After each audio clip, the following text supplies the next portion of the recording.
Hello friends, welcome to my channel Anurag white edit. आज से आपकी बीएड की क्लासेस स्टार्ट हो चुकी हैं। आज की क्लास रहेगी हमारे हिस्ट्री की। शुरू करते हैं वीडियो को।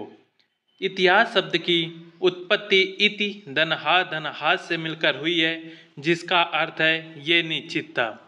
ग्रीस के लोग इतिहास के लिए हिस्टोरिया शब्द का प्रयोग करते हैं, जिसका शाब्दिक अर्थ होता है बुनना। हिस्ट्री शब्द का प्रयोग सर्वप्रथम हेरोडोटस ने अपनी पुस्तक हिस्टोरिका में किया था। इम्पोर्टेंट क्वेश्चन है कि हिस्ट्री के जो शब्द का प्रयोग सर्वप्रथम हेरोडोटस ने अपनी पुस्तिका हिस्टोरिका में किया था।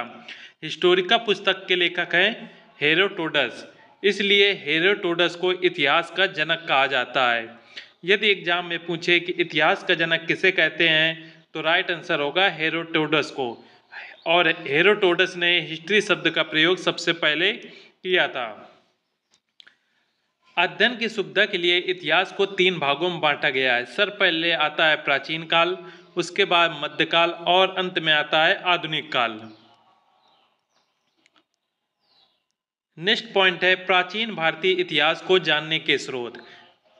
जो इतिहास जानने के स्रोत हैं, ये 2 माध्यमों से जाना जा सकता है। एक है साहित्यिक स्रोत, दूसरा है पुरातात्विक स्रोत। साहित्यिक स्रोत के अंतर्गत धार्मिक साहित्य और लौकिक साहित्य ये आते हैं। जो धार्मिक साहित्य है, इसके अंतर्गत ब्राह्मण ग्रंथ, गैर ब्राह्मण ग्रंथ आते हैं, और लौकिक साहित्य के अंतर्गत ऐतिहासिक ग्रंथ, जीवनी आदि आते हैं। यदि बात करें ब्राह्मण ग्रंथ की, तो ब्राह्मण ग्रंथ के अंदर आपको वेद, पुराण, आरण्य, उपनिषद, महाभारत, स्मृति ग्रंथ ये सभी पढ़ने होंगे, जो कि एग्जाम में इनसे हर बार क्वेश्चन बनते हैं। और जो गैर ब्राह्मण ग्रंथ होते हैं, इनके अंतर्गत जैन धर्म, बौद्ध धर्म और धार्मिक ग्रंथ आते हैं। अब बात करते हैं पुरातात्विक स्रोत की। पुरातात्विक स्रोत के अंतर्गत आते हैं अभिलेख, सिक्के, स्मारक, मूर्तिकला, चित्रकला आदि। इसके बाद नेक्स्ट टॉपिक रहेगा हमारा साहित्यिक स्रोत। साहित्यिक स्रोत के अंतर्गत जो आता है वो होता है पहले ब्राह्मण साहित्य। ब्राह्मण साहित्य किसे कहते हैं? ब्राह्मण ग्रंथ प्राचीन भारतीय इतिहास की जानकारी हेतु अत्यंत महत्वपूर्ण है। नेक्स्ट हमारा पॉइंट है वेद। वेद से रिलेटेड एग्जाम में 1 या 2 नंबर के क्वेश्चन हर बार पूछे जाते हैं। ब्राह्मण साहित्य में सबसे प्राचीन ग्रंथ वेद हैं। वेदों के द्वारा प्राचीन आर्यों के धार्मिक, सामाजिक, सांस्कृतिक, आर्थिक तथा राजनीतिक जीवन पर प्रकाश पड़ता है। तथा वेदों की जो संख्या है, वेदों की संख्या है 4। इंपॉर्टेंट है कि वेदों की संख्या 4 है। नेक्स्ट है हमारा ब्राह्मण ग्रंथ। ब्राह्मण ग्रंथ में पहला पॉइंट है ब्राह्मण ग्रंथों की रचना संहिताओं की व्याख्या हेतु सरल गद्य में की गई है। ब्राह्मण की जो रचना है वो गद्य में की गई है। ब्रह्म का अर्थ होता है यज्ञ, अतः यज्ञ के विषयों का प्रतिपादन करने वाले ग्रंथ ब्राह्मण कहलाते हैं। प्रत्येक वेद के लिए अलग अलग ब्राह्मण ग्रंथ हैं। नेक्स्ट हमारा पॉइंट है आरण्य। आरण्यक ब्राह्मण ग्रंथ के अंतिम भाग है, जिसमें दार्शनिक एवं रहस्यात्मक विषयों का वर्णन किया गया है। जंगल में पढ़े जाने के कारण इन्हें आरण्यक कहा जाता है। आरण्यों की संख्या जो है, आरण्य की संख्या है 7। जंगल में जो पढ़े जाते हैं उन्हें हम आरण्यक कहते हैं। नेक्स्ट पॉइंट है हमारा उपनिषद। उप का अर्थ होता है समीप तथा नी का अर्थ होता है निष्ठा पूर्वक, और जो सद का अर्थ है वो है बैठना। उपनिषद को 3 भागों में बांटा गया है। उप, धन, नी, धन, सद। उप का अर्थ होता है समीप, नी का अर्थ होता है निष्ठापूर्वक तथा सद का अर्थ होता है बैठना। अर्थात जिस रहस्य या विद्या का ज्ञान गुरु के समीप बैठकर प्राप्त किया जाता है उसे उपनिषद कहते हैं। जो विद्या हम गुरु के समीप बैठकर प्राप्त करते हैं उसे हम उपनिषद कहते हैं। वैदिक साहित्य के अंतिम भाग होने के कारण इन्हें वेदांत भी कहते हैं। जो उपनिषद का दूसरा नाम है, उपनिषद का दूसरा नाम है वेदांत। उपनिषदों में हमें आर्यों के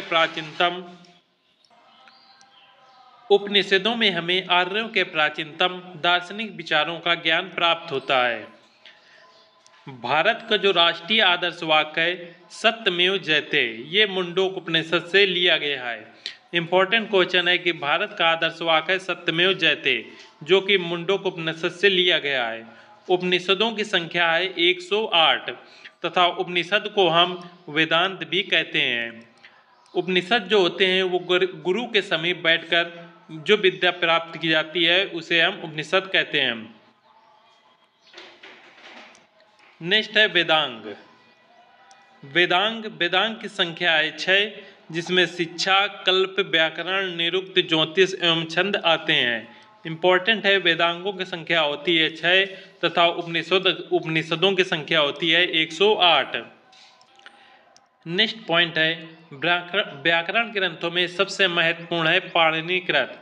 पाणिनि की जो रचना है वो है अष्टाध्यायी। अष्टाध्यायी पाणिनि द्वारा रचित है। नेक्स्ट हमारा इंपॉर्टेंट पॉइंट है पुराण। पुराणों की संख्या कितनी है? तो पुराणों की संख्या है 18, वेदों की संख्या है 4, उपनिषदों की संख्या है 108। पुराणों की जो रचना की थी, पुराणों के रचयिता हैं लोमहर्ष अथवा उनके जो पुत्र थे उग्रश्रवा। ये दोनों नाम याद रखें, लोमहर्ष और उग्रश्रवा, इन्होंने पुराणों की रचना की थी।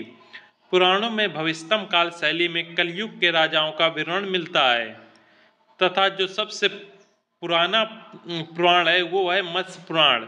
मत्स्य पुराण जो है सबसे प्राचीन एवं प्रमाणिक पुराण है। नेक्स्ट हमारा इंपॉर्टेंट पॉइंट है महाकाव्य। वैदिक साहित्य के बाद धार्मिक साहित्य में रामायण और महाभारत नामक 2 महाकाव्य महत्वपूर्ण है। पहला है रामायण, दूसरा महाभारत। ये दोनों महाकाव्य हैं। रामायण की रचना महर्षि वाल्मीकि ने की थी।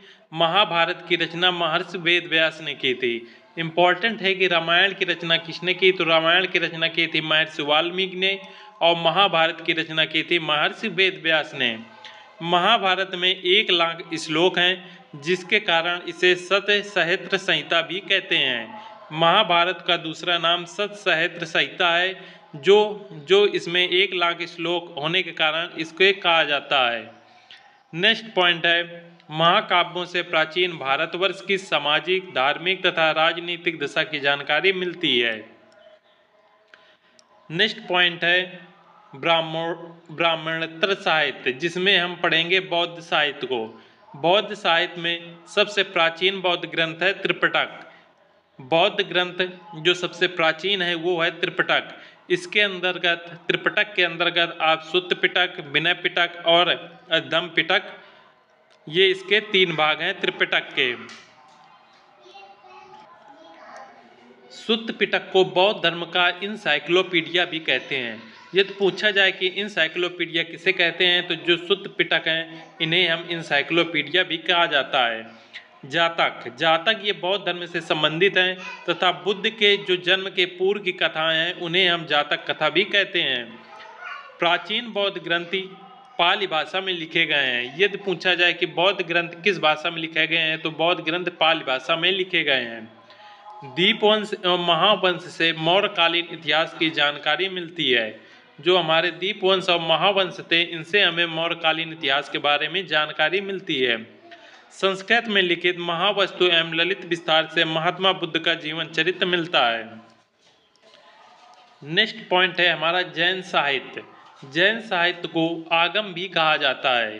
भगवती सूत्र में महावीर के जीवन पर प्रकाश पड़ता है। जैन साहित्य में 24वें तीर्थंकर महावीर स्वामी के बारे में बताया गया है। जैन धर्म के प्रारंभिक इतिहास कल्पसूत्र से ज्ञात होता है। कल्पसूत्र की रचना भद्रबाहु द्वारा की गई थी। नेक्स्ट पॉइंट है जैन ग्रंथों की रचना प्राकृत भाषा में हुई है और जो हमारे बौद्ध ग्रंथ थे उनकी रचना पाली भाषा में की गई थी। सबसे महत्वपूर्ण जैन ग्रंथ हेमचंद्र द्वारा रचित परिशिष्ट पर्वन है। जैन ग्रंथों का संकलन अंतरिम रूप से 6ठी शताब्दी में गुजरात के वल्लभी नगर में हुआ था। नेक्स्ट इंपॉर्टेंट पॉइंट है लौकिक साहित्य।